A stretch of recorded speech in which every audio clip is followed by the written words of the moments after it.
أعوذ بالله من الشيطان الرجيم. بسم الله الرحمن الرحيم. السلام عليكم ورحمة الله وبركاته. الحمد لله رب العالمين. بنعمته تتم الصالحات وبفضله تتنزل الرحمات وبكرمه تنال البركات وبعفوه تبدل السيئات بالحسنات.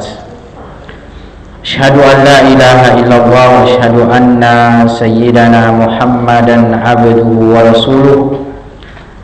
اللهم صل وسلم على سيدنا محمد وعلى آله وأصحابه أجمعين. رب اشرح لي صدري ويسر لي أمري واحلل عقدة من لساني يفقهوا قولي. اللهم أغننا بالعلم وزينا بالحلم وأكرمنا بالتقوى وجملنا بالعافية برحمتك يا أرحم الراحمين.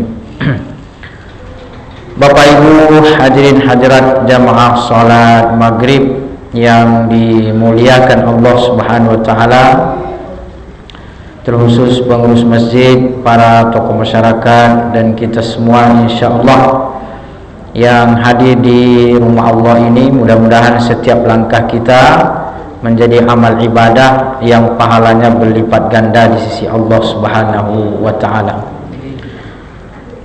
Kembali kita bersyukur kepada Allah dengan mengucapkan alhamdulillahirabbil alamin. Karena dengan kita banyak bersyukur kepada Allah, maka Allah mengatakan la in syakartum la azidannakum. Kalau bersyukur maka akan terus kutambahkan nikmatku. Salawat dan salam kita sampaikan kepada baginda Rasulullah sallallahu alaihi wasallam dan kita mengucapkan Allahumma shalli ala sayyidina Muhammad wa ala ali sayyidina Muhammad. Assalamu alayka ya Rasulullah, assalamu alayka ya Habiballah. Mudah-mudahan dan kita banyak berselawat kepada beliau. InsyaAllah kita termasuk di antara yang mendapatkan syafaatnya dan masuk surga bersama dengannya. Amin ya rabbal alamin. Bapak Ibu hadirin hadirat muliakan Allah Subhanahu wa taala. Kita lanjutkan kajian kita pada kajian fikih. Dan kita masih membahas tentang fikih salat, yang mana kita masuk pada tentang fikih solat sunat, yang mana kita sebutkan bahwa solat sunat ini jenisnya banyak, dia banyak variasi, banyak macamnya, berbeda dengan solat wajib. Kenapa? Karena sebagaimana tujuan syariat itu datang kepada kita bukan untuk menyusahkan, bukan untuk memberatkan. Maka oleh karena itu yang wajib itu bebannya lebih berat daripada yang sunnah. Kenapa? Karena wajib itu harus kita laksanakan secara dipaksa. Tapi kalau sunnah ini sifatnya adalah pilihan, walaupun motivasinya besar, tetapi artinya tetap boleh ditinggalkan. Artinya tidak wajib ditunaikan. Maka oleh karena itu, karena sunnah ini sifatnya tidak seberat daripada yang wajib, nah maka sunnah ini dibanyakkan saja gitu. Artinya bagi yang punya kesempatan silahkan, maka justru dibanyakkan variasinya sehingga pilihannya lebih banyak. Nah, mungkin kita saat kelewatan satu bisa pindah kepada yang lain, lepas yang satu bisa dapat yang satu. Nah, artinya banyak jalannya. Makanya banyak jalan menuju Roma, tapi juga banyak jalan menuju surga. Jadi jalan-jalan ke surga itu banyak. Maka bisa jadi jalan yang lain dilewati orang, mungkin kita tidak mampu di situ, tapi ada jalan yang lain.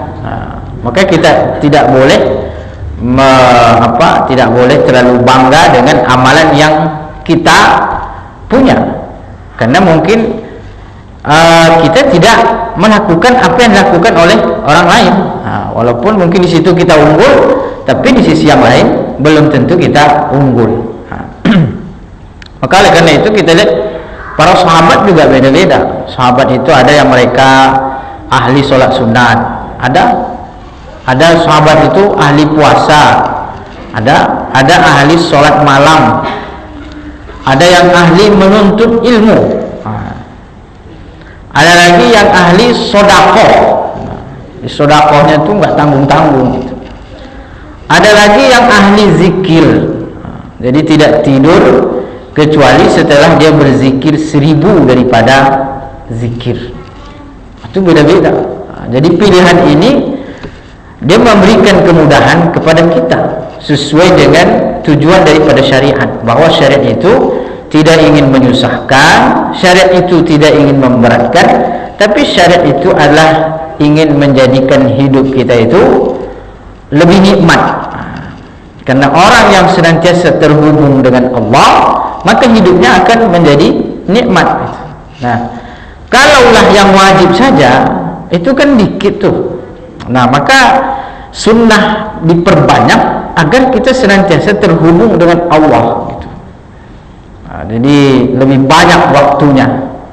Karena ala bizikrillahi tatmainnul qulub. Nah, dengan ingat kepada Allah, maka hati menjadi tenang. Ini falsafah daripada hukum wajib dan sunnah. Maka oleh karena itu sholat sunnah ini bervariasi sekali. Ada yang sifatnya muakkad, yang mengikuti daripada sholat fardu. Ada yang sifatnya dia mengikuti waktu, seperti sholat duha, sholat tahajud. Nah, ada yang tidak tergantung kepada waktu, tapi bergantung kepada kasus-kasus tertentu. Nah, maka ini yang kita bahas pada kesempatan kali ini. Pertama adalah sholat sunat tasbih. Sholat sunat tasbih. Sholat sunat tasbih ini memang ada khilaf di antara ulama terkait dengan sunnah atau tidaknya. Jadi sholat sunat tasbih ini apakah dia sunnah atau tidak? Tapi mayoritas ulama mengatakan bahwa dia adalah sunnah. Mazhab Syafi'i, mazhab Hanafi, mazhab Maliki itu adalah sunnah. Laisat mustahabbatan indal imami Ahmad illam yathbut lahul hadithul marwi fiha. Adapun menurut Imam Ahmad, mazhab Imam Ahmad, menurut beliau itu laisat mustahabbah. Mustahabbahnya artinya sunnah. Jadi menurut Imam Ahmad bahwa sholat tasbih itu tidak sunnah gitu.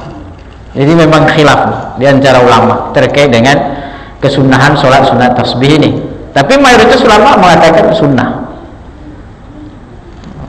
Maka oleh karena itu ya boleh saja dan dianjurkan untuk melakukan. Kenapa? Karena kita mengikuti mayoritas ulama.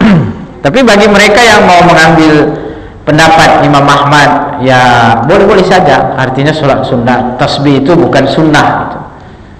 Kenapa? Karena hadis yang berbicara tentang ini lam yathbut lahu, artinya tidak kuat dari segi dalil. Jadi hadisnya ada tetapi tidak kuat.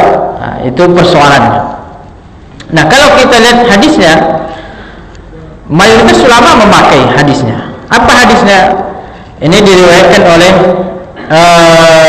qala Rasulullah sallallahu alaihi wasallam dari Ibnu Abbas, dari Abdullah bin Abbas. Qala Rasulullah sallallahu alaihi wasallam, bahwa Nabi sallallahu alaihi wasallam bersabda,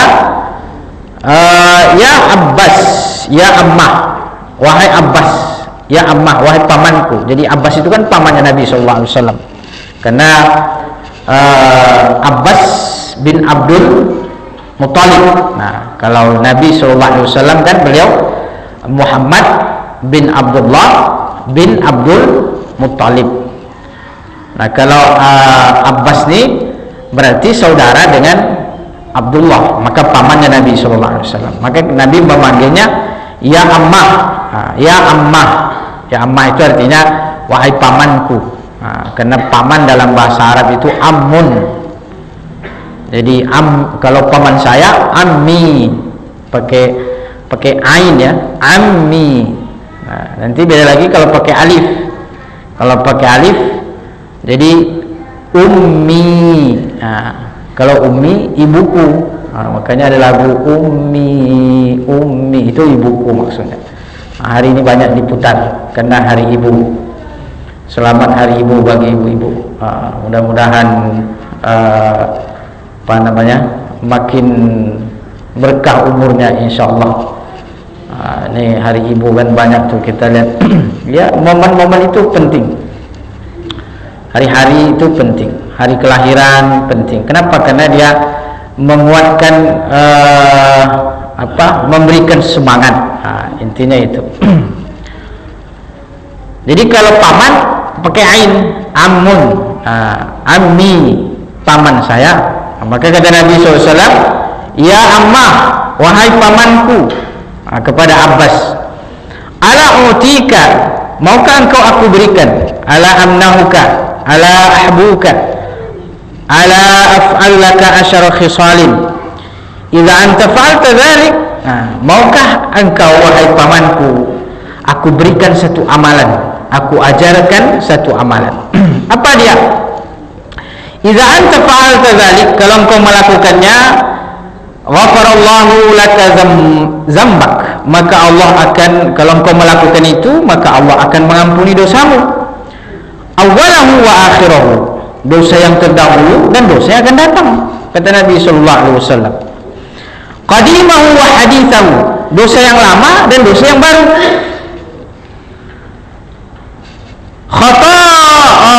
khatahu wa amdahu, yang tidak disengaja atau yang disengaja.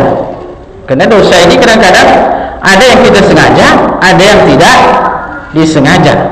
Kalau yang tidak disengaja, insya Allah dimaafkan Allah itu lebih mungkin kan gitu. Artinya lebih mudah karena kita tidak disengaja. Tapi kadang-kadang ada dosa yang kita sengaja. Kita tahu itu dosa dibuat juga. Kadang-kadang karena terpaksa, kadang-kadang nggak terpaksa. Jadi disengaja ini pun ada dua juga. Ada yang karena terpaksa, ada yang karena tidak terpaksa. Ada juga orang karena meremehkan, nggak apa-apalah, kena dikit. Allah kan Maha Pengampun, dikit aja kok, cuma 1000 kan. Itu tidak boleh juga karena meremehkan. Meremehkan dosa itu adalah jadi dosa besar walaupun dia dosa kecil. Maka kata Nabi SAW, kalau kau melakukannya maka diampunkan dosamu yang disengaja ataupun yang tidak disengaja. Shaghirahu wa kabirahu, dosa kecil ataupun dosa besar. Sirrahu wa alaniyatahu, yang tersembunyi maupun yang ditampakkan. Jadi dosa kita ini ada dosa yang tersembunyi, ada dosa yang tampak.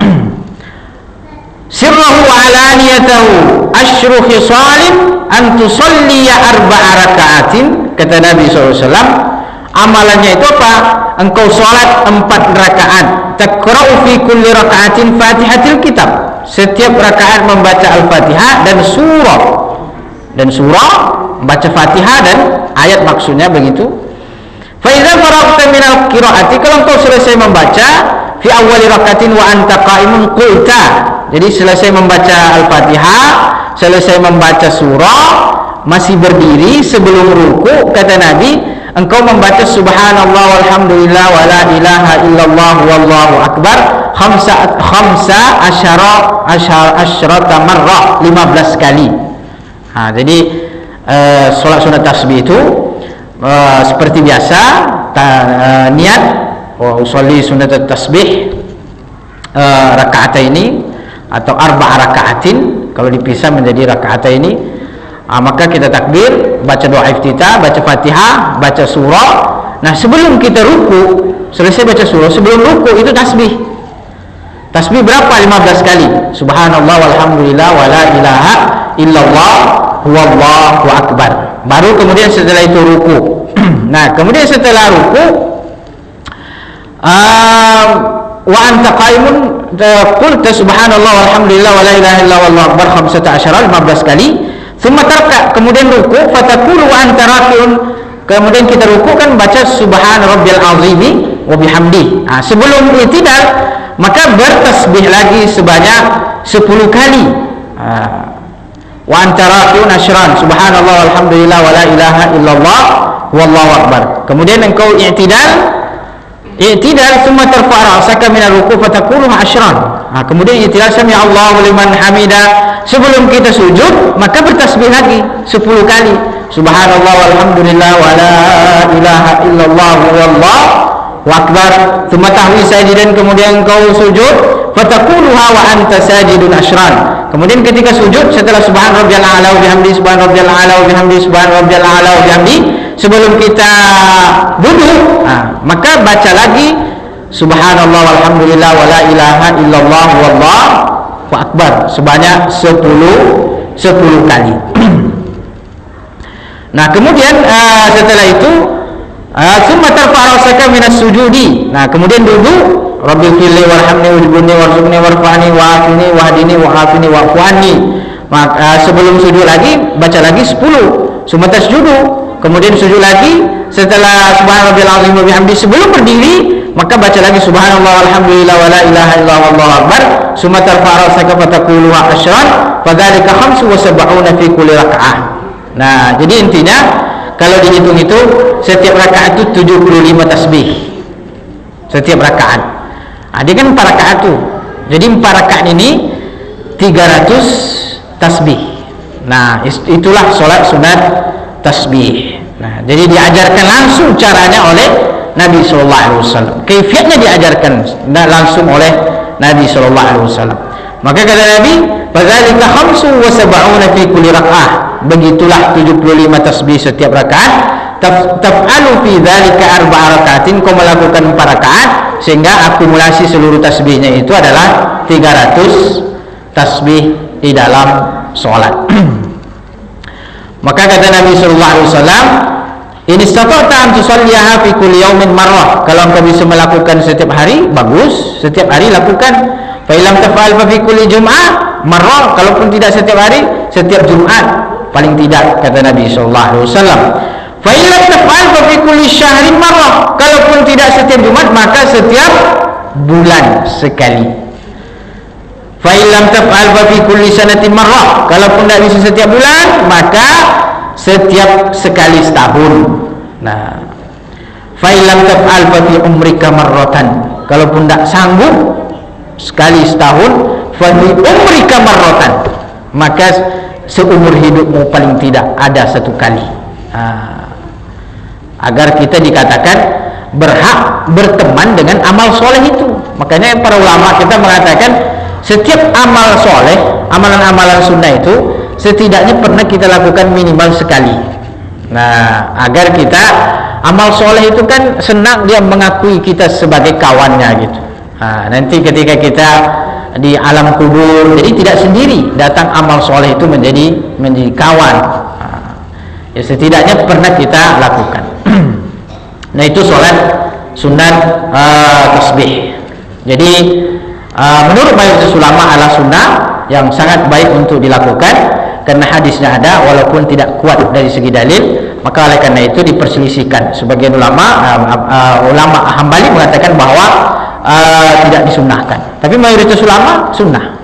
Maka oleh karena itu dalam mazhab Syafi'i itu disunnahkan. Jadi bagus untuk kita laksanakan. Itu yang disebut dengan sholat tasbih. Biasanya ini kadang dilaksanakan di bulan Ramadan, seringnya itu. Jadi bulan Ramadan kadang-kadang itu di 10 terakhir kan ada itikaf. Nah, biasanya akan kadang-kadang bingung tuh itikaf tuh ngapain. Maka biasanya kadang-kadang dibimbinglah untuk sholat tasbih. Sholat tasbih ini boleh sendiri-sendiri, boleh juga berjamaah. Jadi boleh sendiri-sendiri, boleh berjamaah. Kalau dikira bingung melaksanakan sendiri, maka berjamaah lebih bagus.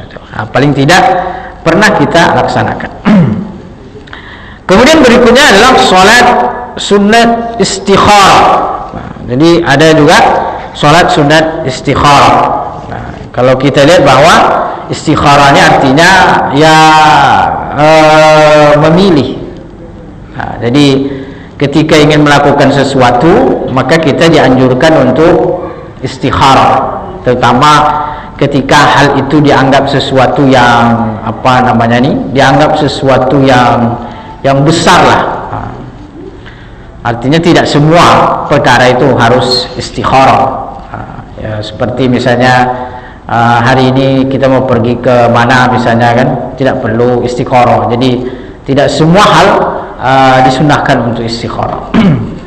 Nah, kalau kita lihat hadis terkait dengan sholat sunat istikharah ini, itu adalah hadis yang diriwayatkan oleh baginda Rasulullah sallallahu alaihi wasallam. Beliau bersabda, "Idza hamma ahadukum bil amri falyarka' raka'ataini min ghairil fardhah." Jadi kalau kalian hendak ingin melakukan sesuatu, maksudnya di sini sesuatu yang dianggap dianggap perkara yang besar lah menurut kita, atau yang tidak biasa. Dan di situ bisa jadi ada kebingungan. Artinya kita bingung, seperti orang mungkin milih milih di sini buka usaha atau tidak, kan gitu. Di sini ini beli rumah di sini atau tidak, atau ya hal-hal yang sifatnya tidak biasa lah, jarang-jarang. Nah, terutama kalau di situ ada kebimbangan, maka di situ kemudian dia beristikharah kepada Allah Subhanahu wa taala. Baik itu perkara ibadah, perkara ibadah secara zahir, ataupun itu adalah perkara biasa. Nah, terutama dalam perkara biasa. Kalau perkara ibadah kan memang dianjurkan, jadi tidak perlu istikharah. Tapi kan ada juga ibadah yang perlu istikharah. Nah, seperti misalnya anak-anak muda yang jomblo milih jodoh kan, itu kadang-kadang perlu juga istikharah. Ketika dilamar misalnya kan, dilamar diterima apa enggak, itu kadang-kadang butuh istikharah juga kan gitu. Makanya ada film kalau nggak salah istikharah cinta. Gitu. Jadi kadang-kadang bukan hanya anaknya yang butuh istikharah, kadang-kadang emaknya butuh istikharah juga gitu, atau bapaknya itu butuh istikharah. Terutama kalau ada kebimbangan. Maka Nabi SAW mengatakan, "Idza hamma ahadukum bil amri," kalau di antara kalian ada yang ingin melakukan sesuatu perkara, falyarka' raka'ataini, maka hendaklah dia ruku, maksudnya salat 2 rakaat min ghairil fardhah, tapi itu bukan salat yang fardu. Tsummal yaqul, maka kata Nabi kemudian dia berdoa setelah dia salat 2 rakaat, itulah salat istikharah. Kata Nabi kemudian dia berkata, liyaqul Allahumma inni astakhiruka bi ilmik, ya Allah astakhiruka bi ilmik, ya Allah aku meminta pilihan dengan ilmumu ya Allah, wa astaqdiruka bi qudratik, dan meminta kemampuan dengan kemampuanmu ya Allah. Karena kan kita maha lemah, kita ini orang manusia yang sangat lemah.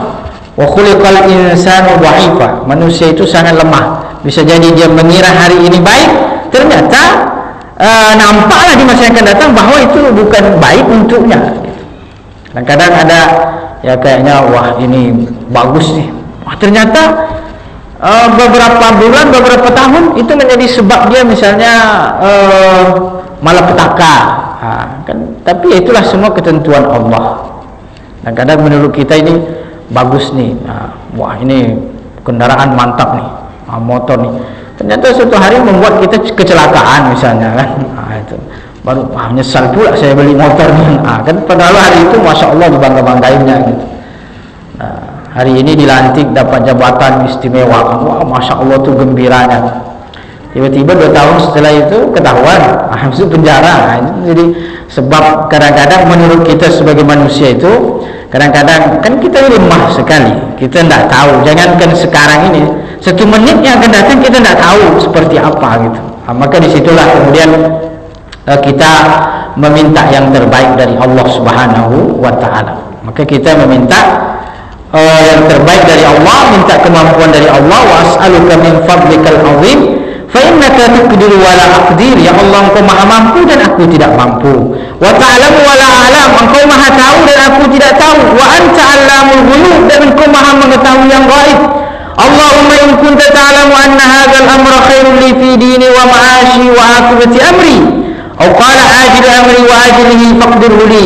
Ya Allah, kalau engkau tahu bahwa perkara ini baik untukku, baik untuk kehidupanku, baik untuk di masa yang akan datang, baik yang segera maupun yang nanti, maka berikanlah kemampuan dan mudahkanlah kepadaku ya Allah. Jadi doanya itu luar biasa.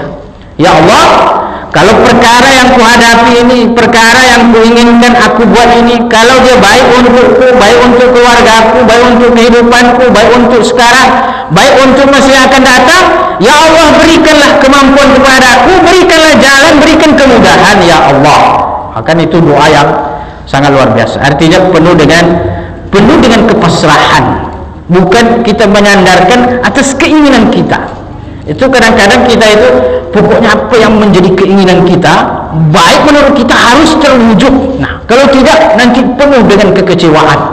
Kalau sudah kecewa semua disalahkan, istri disalahkan, suami disalahkan, anak disalahkan, tetangga disalahkan. Oh itu banyak. Kalau sudah kecewa semua disalahkan. Jangan-jangan pengurus masjid disalahkan juga. Nah, itu kalau sudah gagal itu. Kenapa kok menurut gua bagus nih? Nah, maka kita tidak bisa. Kenapa? Karena kita itu sangat lemah sebagai manusia.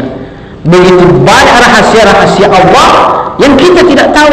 Maka Allah mengatakan, fa iza azamta fatawakkal 'ala Allah. Kalau engkau sudah berazam, sudah engkau usahakan dengan maksimal, selebihnya engkau bertawakal kepada Allah. Wala taqulanna li syai'in inni fa'ilun dzalika ghada. Jangan engkau mengatakan bahwa saya akan melakukan ini nanti, saya akan melakukan ini besok, illa an yasha Allah, kecuali engkau mengucapkan insya Allah, karena semua berlaku atas kehendak Allah. Kita ini lemah sekali, maka doanya luar biasa. Maka doa ini diajarkan oleh Nabi SAW. Kalau baik, ya Allah berikan jalan, berikan kemudahan. Tapi sebaliknya, doanya, in kunta ta'lamu anna hadzal amra syarrun li. Kalau ini buruk untuk saya ya Allah, fi dini, agamaku terutama. Jadi tolak ukur buruk dan baik itu kan agama sebenarnya. Nah, kalau dia buruk, perkara ini buruk untuk agamaku ya Allah, syarrul li fi dini wa ma'ashi, kehidupanku, wa akibatu amri, dan begitu juga nanti di masa yang akan datang. Maka kata doanya, kata Nabi SAW, fasrifu anni wasrifni anhu. Ya Allah jauhkan, gagalkan ya Allah. Jangan kau berikan, faqdirhu li al khaira haitsu kana, maka berikan kemampuan kepadaku ya Allah yang baik-baik, thumma ardini, kemudian berikan keridhaan kepadaku. Lalu kemudian qala wa yusamma hajatahu. Nah, setelah doa ini diucapkan, baru nanti dia yusammi hajatahu, dia menyebutkan hajatnya. Jadi kalau hajatnya misalnya mau buka usaha, doa tadi, lalu kemudian di ujung, ya Allah saya mau buka ini. Jadi di ujung itu sebut usahanya gitu, sebut hajatnya spesifik. Kalau tadi kan doa global, artinya itu bersifat umum. Nah, nanti di penghujung maka dia sebut secara spesifik apa yang menjadi hajatnya. Nah, ini kan doa sholat istikharah. Doa sholat istikharah ini memang kadang-kadang kita lupa gitu. Maka oleh karena itu tidak apa-apa. Kalau kita ingin sholat istikharah, tulis dulu apanya kan, tulis dulu doanya, baru pas nanti kita baca doanya. Bagus. Ini artinya kalau kita sudah melakukan sesuatu, kita sudah pasrahkan. Jadi kalaupun itu terjadi sesuatu yang tidak baik, itu kehendak Allah, semua berlaku. Sehingga tidak ada kecewaan, hati tidak kecewa. Kadang-kadang kita ini ingin sesuatu tidak terjadi, penuh dengan kekecewaan, kecewa kepada Allah gitu. Nah, dan kita berpasrah, maka tidak ada kekecewaan, karena kita tahu bahwa inilah yang terbaik menurut Allah. Karena kan kita sudah beristikharah, maka itulah yang terbaik menurut Allah Subhanahu wa taala. Kalau adapun kaifiahnya, kaifiah salat istikharah sama dengan seperti salat yang lain. Kaifiah itu tusallil istikharah ya sama dengan salat sunat yang lain. Hanya doanya saja, usolli sunnatal istikharah raka'ataini lillahi ta'ala. Itu terkait dengan salat istikharah.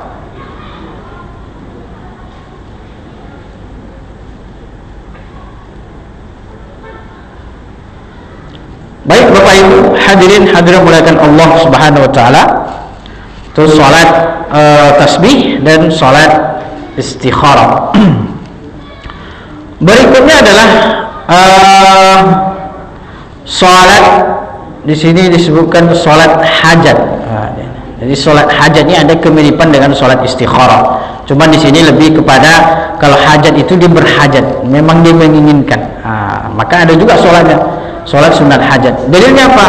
Dalilnya hadis Nabi sallallahu alaihi wasallam inda Abdullah bin Ubay an Abi Aufa radhiyallahu anhu qala qala Rasulullah sallallahu alaihi wasallam man kana lahu ila Allah haja atau ila ahadin min bani Adam, siapa yang punya hajat kepada Allah atau berhajat kepada seseorang. Nah, kan kadang-kadang kita berhajat kepada Allah, kadang-kadang kita berhajat kepada seseorang.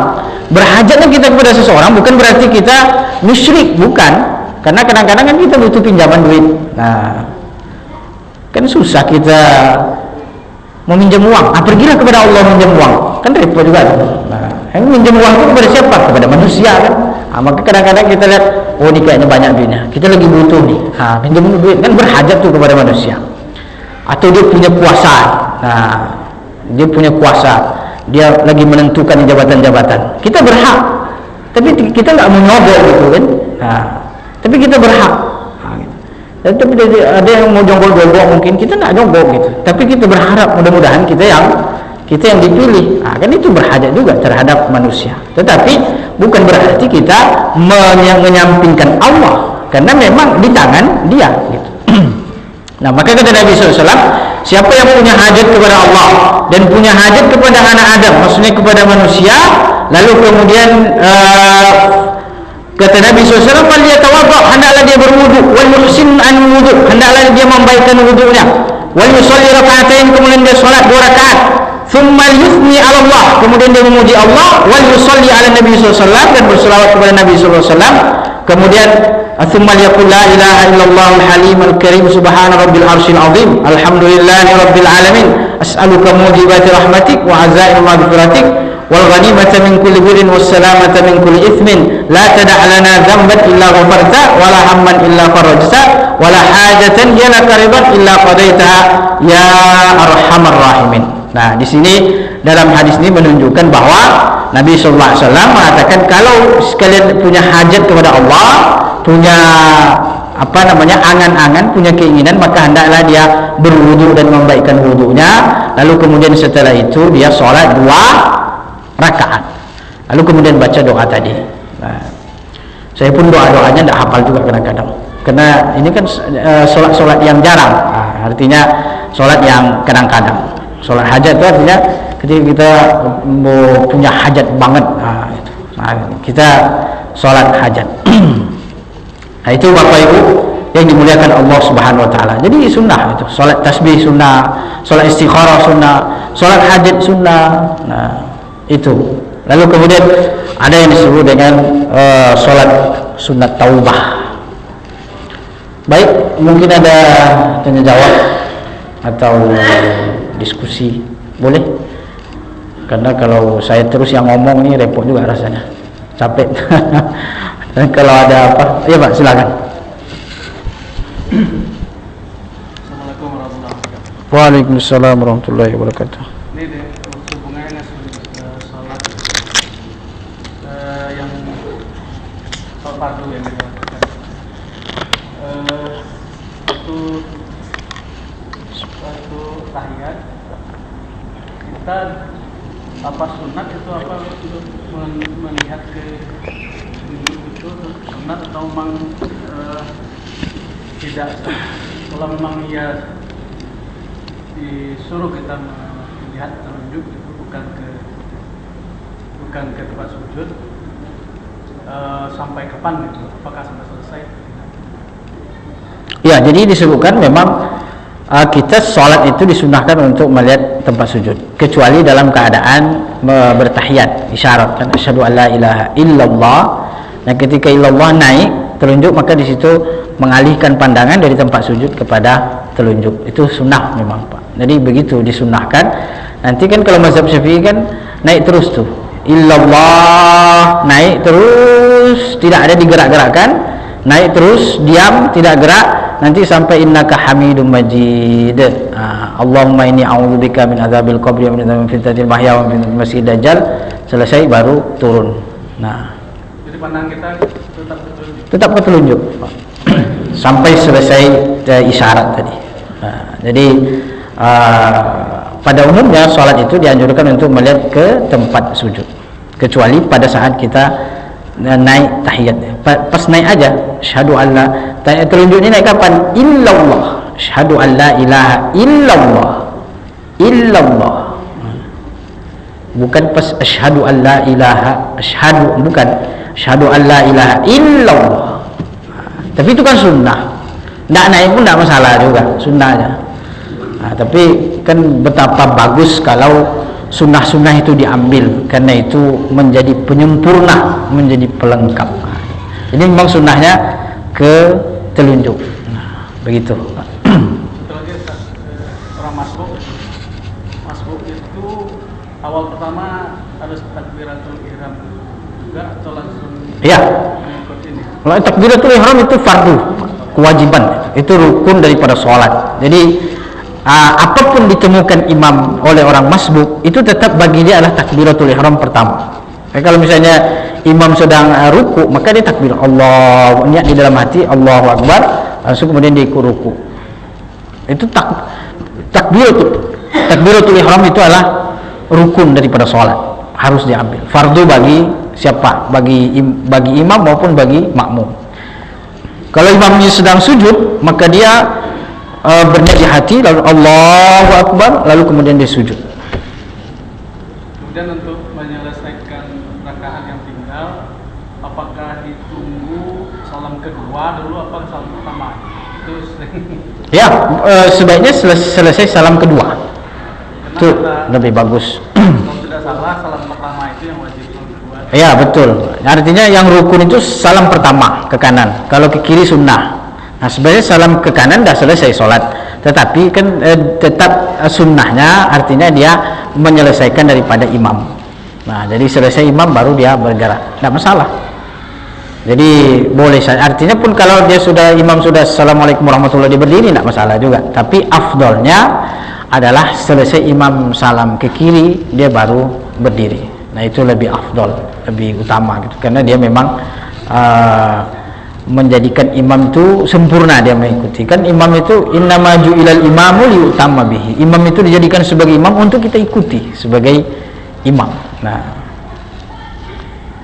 itu wallahu a'lam. Baik, silakan, ada lagi? Ya, silakan, Pak. Waalaikumsalam warahmatullahi wabarakatuh.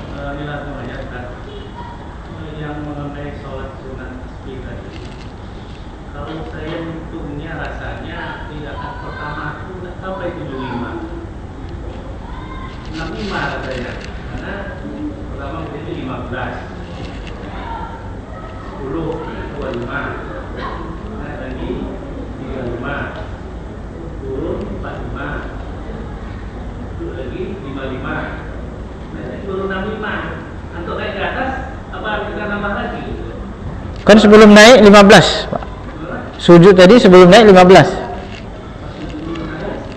Pas sujud sebelum naik itu 10. Ya. Kalau berubah aja ya sebelum salam katakan 15 kan 5 ya. Kalau yang pertama alasannya kan 15 10 lagi gitu. Sebelum baca Al-Fatihah itu nanti baca tasbih 15. Itu ada yang seperti itu. Tapi ada juga memang kalau dalam mazhab Syafi'i itu sebagian ini. Jadi setelah doa iftitah itu sebelum baca Al-Fatihah, sebelum baca Fatihah, maka dia tasbih justru. Tasbih 15. Pas sebelum ruku 10. Nah, ya. Jadi ada juga sebelum baca Al-Fatihah. Nah, jadi kalau sebelum baca Al-Fatihah 15 kan, nanti sebelum ruku 15. Sebelum ruku 10. Jadi 25 kan? Nah, nanti sebelum i'tidal 10 35. Yang kedua ingat ada yang kedua sebelum salam kan 15.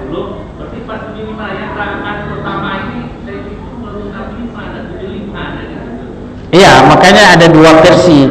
Ada pas dia berdiri kedua sebelum baca Fatihah, baca 15, atau ada lagi sebelum doa sebelum Al-Fatihah setelah doa iftitah.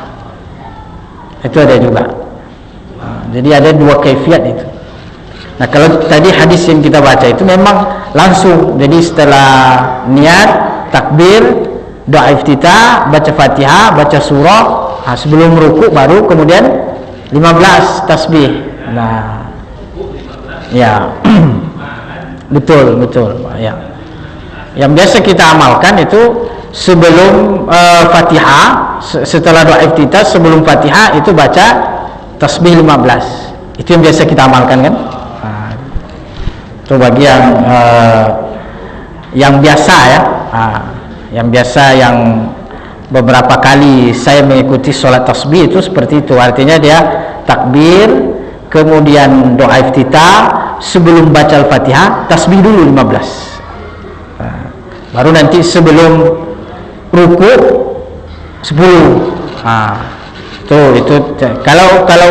kalau misalnya tidak baca sebelum doa iftitah, sebelum Fatihah, maka nanti di setelah berdiri ya baca lagi. Itu kalau tidak salah. Dia memang ada dua kaifiah nih. Jadi terkait dengan tasbihnya ada dua cara tuh, letak tasbihnya. Tapi intinya bahwa harus mencukupi satu rakaat itu intinya 75 tasbih. Sehingga nanti kalau saya gitu katanya yang pertama 65, yang kedua ya 75. Sehingga 4 rakaat nanti 300 ya. Ya betul Pak. Dari hadis tadi memang tidak disebutkan bahwa sebelum Al-Fatihah, tidak disebutkan. Dan memang dia ada dua cara seperti itu. Wallahu a'lam. Yang kedua tadi bulan istikharah. Kalau kan pilihan misalnya, biasanya kita memilih itu yang namanya kita serahkan kepada Allah. Artinya sebelum kita kerjakan, ada nggak seperti suatu tanda? Kita memilih ini kan, sebelum milih kita minta doang kan. Ini boleh dan ini tidak. Kita memilih, oh ini jangan ini gitu ya. Kita udah meminta. Iya, memilih ini pertama pada hal yang dibolehkan tentunya, bukan pada sesuatu yang haram atau dilarang gitu. Nah, dia pada hal yang dibolehkan. Nah, jadi pada hal yang dibolehkan. Misalnya kita mau pergi liburan ke Eropa, yang baru menang bola atau Piala Dunia Argentina misalnya kan, kita mau jalan-jalan ke sana. Nah, ini kan hal yang boleh saja, jalan-jalan itu kan boleh saja. Maka kita mau pergi liburan sana akhir tahunnya apalagi kan, duit ada pula kan, yang nggak ada duit kan ya mau liburan tapi duitnya nggak ada kan. Yang ada duitnya mau liburan kemana? Argentina. Nah, maka ini kan hal yang boleh. Jadi dia istikharah. Nah, istikharah karena ini adalah perkara yang boleh. Nah, bahkan kayak pergi umroh aja ulama bilang istikharah. Pergi umroh. Jadi pergi umroh itu istikharah. Kenapa maksudnya? Kan doanya tadi, ya Allah kalau ini baik untukku berikan kemudahan, lancarkan ya Allah. Kalau tidak baik, kan kita pasrahkan kepada Allah, kan Allah Maha tahu. Ya kadang-kadang ibadah pun menurut kita bisa jadi baik, pasti baik menurut kita gitu. Tapi kan di sisi Allah, ya Allah Maha tahu gitu. Nah, maka pertama istikharah itu adalah pada hal yang dibolehkan oleh Allah. Kalau dia sudah haram, ya memang kita tidak ada pilihan, tinggalkan kan gitu. Nah, jadi istikharah itu adalah pada hal yang dibolehkan atau pada hal yang sifatnya adalah mungkin dianjurkan, tapi kita ada bingung, atau ada kebingungan ini dahulukan yang mana nih, ini atau ini, itu ada istikharah. Jadi istikharah ini bukan berarti kemudian setelah istikharah itu langsung ketemu jawabannya, tidak begitu. Ada setelah istikharah nanti ada mimpi apa gimana gitu. Bukan, kan tadi kita sudah pasrahkan, ya Allah kalau ini baik maka berikan kemudahan dan kelancaran. Jadi kalau setelah kita istikharah diberikan kemudahan oleh Allah, dilancarkan, itu sebagai pertanda bahwa itu baik untuk kita gitu. Tapi kalau susah rasanya, terus ada aja halangan, berarti itu sebagai pertanda bahwa tidak baik menurut Allah. Jadi tidak ada kekecewaan dalam hati. Kenapa? Jadi tidak jadi, semua adalah baik di sisi Allah Subhanahu wa taala. Wallahu a'lam. Baik, habis waktu yang ditunggu-tunggu ya. Tunggu waktu sholat isya, karena kita menunggu waktu sholat itu adalah pahala. Jadi kalau lama rasanya sholat itu baru datang, itu pertanda bahwa rindu dengan sholat. Nah, jadi kalau lama sholat ini berarti dia rindu. Kalau kita menunggu orang lama, kayaknya lama kali kita menunggu orang itu, berarti kita rindu dengan orang itu. Tapi kalau tidak usah dia datang, tidak ada, itu berarti kita tidak rindu gitu. Nah, kalau lama rasanya waktu sholat, berarti kita rindu dengan sholat. Baik, itu yang bisa saya sampaikan. Terima kasih dan mohon maaf. Subhanakallahumma wa bihamdika, asyhadu an la ilaha illa anta, astaghfiruka wa atubu ilaik. Wassalamualaikum warahmatullahi wabarakatuh.